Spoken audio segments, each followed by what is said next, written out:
Welcome back to Burnham Barrel, and today we're going to be reviewing Bernheim's Wheat Whiskey Barrel Proof.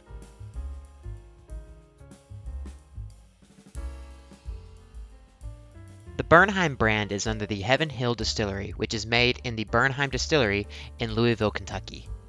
The Bernheim Wheat Whiskey is a 7 to 9 year product and has a mash bill of 51% wheat, 37% corn, and 12% malted barley. The difference between the small batch whiskey and this barrel proof whiskey is of course that this one is bottled at barrel proof and it is non-chill filtered. The bottle design is relatively simple with its oval door shaped look. Along the front of the bottle you will see the Bernheim label with the wheat grain along the top and a bottom tag that says it's barrel proof, its batch number, and its ABV. And now let's get right into the review. So I've gone ahead and poured up some of the Bernheim barrel proof here. So let's get right into the review. So as you can see on this one, the color is pretty good on this one. I believe, let me double check before I start making up stuff. But I believe this is only like a 4-year product. I thought it said on here, maybe it didn't. Either way, I don't think says on here. I guess not. I swear it did. Maybe I just made that up. Anyway, so this is, correct me if I'm wrong, but I don't believe this is an older product. I believe the age on this is around 4 years, but that could be just off the top of my head. So, but for that being said, the color on this for a 4-year product is actually pretty good. Now, it's not nearly as dark as maybe like a double oak or maybe like something 6, 8, 10 years. But for it being a 4-year compared to some other 4 years that I have, particularly maybe some bottle and bonds, the color on this is actually pretty good. So let's get right into the nose. So the nose here is interesting. It's got a unique smell to it, and that's probably due to it being a wheat whiskey instead of a normal bourbon. So the mash bill on this one is a 51% wheat, 37% corn, and 12% malted barley. So the majority wheat here is going to give and lend towards some different notes that you would get rather than you would get on a bourbon or maybe a rye. So you're still going to get that sweetness on here, but I'm getting it more of like a vanilla custardy type sweetness. Usually when I smell a bourbon, I get like a caramel type sweetness or maybe even like a butterscotch or something like that. But this is giving me more vanilla and it's more like a pudding custard type thing. I'm also getting it more of like a grassy kind of florally note. It's definitely like a balance between the two. And maybe a little bit of nuttiness in there at the tail end. But mostly it's just like a vanilla custard mixed with like some grass and flowers type thing. Maybe like a honeysuckle or even just like normal spring flowers. It's very nice though. I really like it. Definitely a different vibe than a bourbon is. But still very good nonetheless. I really enjoy the nose. So let's go ahead and give it a taste.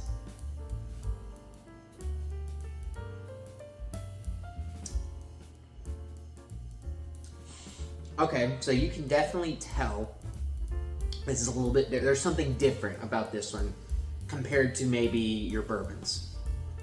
So, similar to a bourbon, the sweetness has become darker. So it's become more of a caramelly butterscotch type sweetness for me. But I'm also getting a little bit more of that grassy kind of note in there, but not as much. It's really that caramel butterscotch type thing with definitely some oak in there, and a little bit of what I would consider like a cinnamony, like a red hot type note.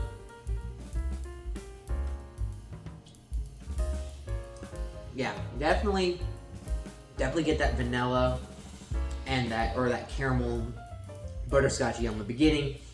Transitions into more of that oak and a little bit of cinnamon, red hot type business on the mid palate.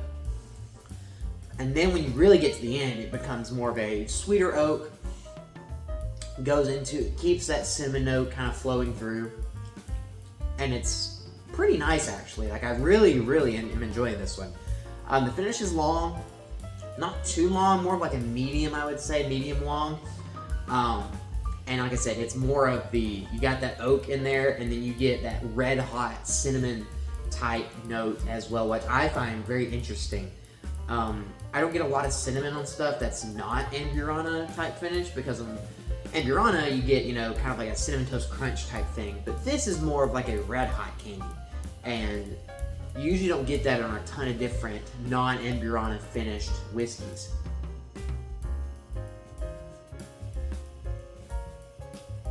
Yeah, this is very good. I have, frankly, don't have a lot of experience with wheat whiskeys. However, I do have a lot of experience, well, not a lot, but a lot more experience with weird bourbons. So definitely something in like the 25 to up to like 40% wheat.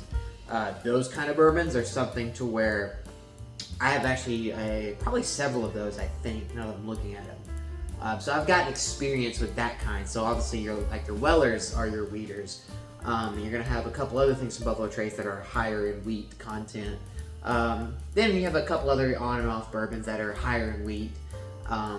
You're gonna have Larcenies, which are wheaters. So you're gonna have a few different type bottles that are higher in wheat content, but are still bourbons. This, however, is a different beast considering it's majority wheat. And you definitely can tell it's definitely got something different with it, but I enjoy the difference here. It's definitely got more of earth type notes, so maybe more of like grassy, floral, more natural woody type notes to it rather than the corn bourbons you get. So I really am enjoying this. The only things that I think are maybe knocking it down a little bit for me is the end is a little bit drying, like on the end of the palate once the finish is going through. It's a little bit drying on there, like a tiny bit astringent, like a little bit, and then it is a little hotter. Not only is it because it's barrel proof, but because you still get some of those, like I said, cinnamony type notes, which project it to be a little bit hotter. But I like it a little bit hotter. I like the spice. So if you're not somebody who likes kind of the spiciness of a bourbon or of a whiskey in general, I don't know if you'll really appreciate that part of this, but everything else is very good.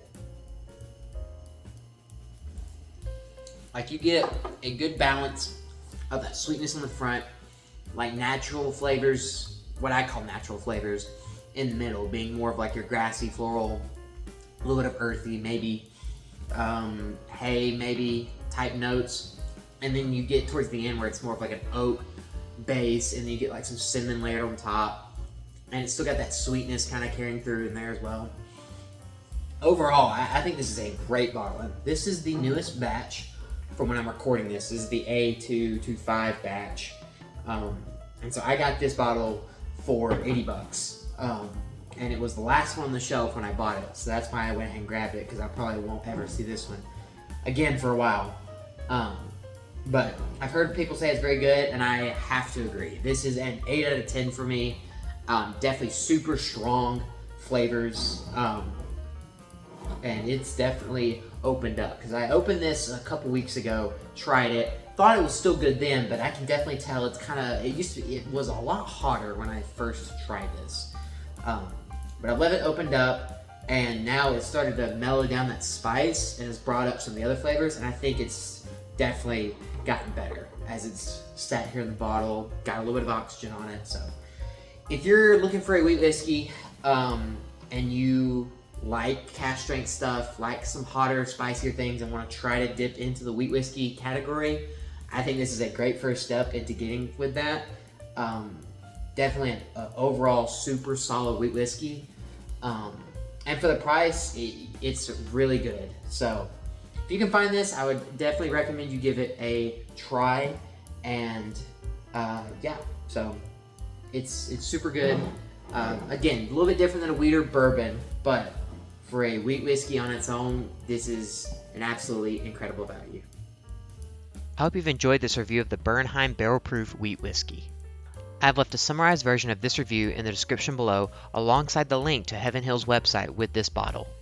Let me know what you think of this bottle down below if you're able to try it, and don't forget to check out some of the other videos on the screen and some of the other videos I've done on this channel as well. I hope you have a fantastic day, and I will see you next time here on Burn and Barrel.